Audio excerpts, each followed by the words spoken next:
You know this feeling. The alarm fires, and your body doesn't respond the way it used to. There is a weight, not exhaustion exactly, but a density in the limbs, a lag between the intention to move and the actual movement. You lie there for a moment, trying to place yourself. What day is it? What needs to happen? The answer comes slower than it should. You reach for your phone, you move to the kitchen, you make coffee, you eat something, you begin the day, and by 10 a.m., without fail, the fog arrives. A flatness behind the eyes, a slight drag on your processing, the sense that your mind is operating on a signal that used to come in clearly and now doesn't quite. You call it age. What it actually is what you did in the 60 minutes before that fog arrived.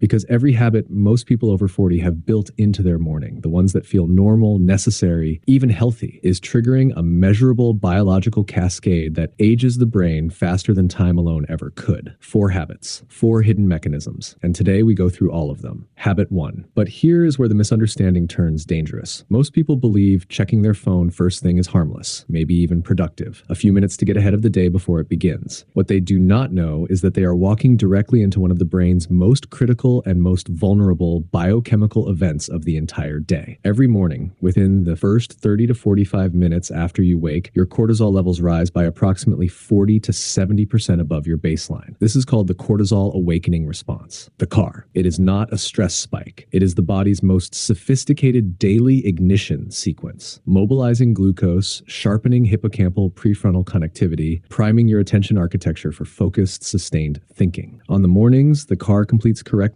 you feel sharp by 8 a.m. That is not coincidence. After 40, this response is already diminished. Research consistently shows that older adults develop progressively flatter diurnal cortisol slopes and reduced CAR magnitude. The brain regions that depend most on a properly executed CAR, the hippocampus and prefrontal cortex, become measurably more sensitive to cortisol dysregulation with age. A blunted or disrupted CAR in midlife is directly linked to slower executive function and reduced cognitive resilience.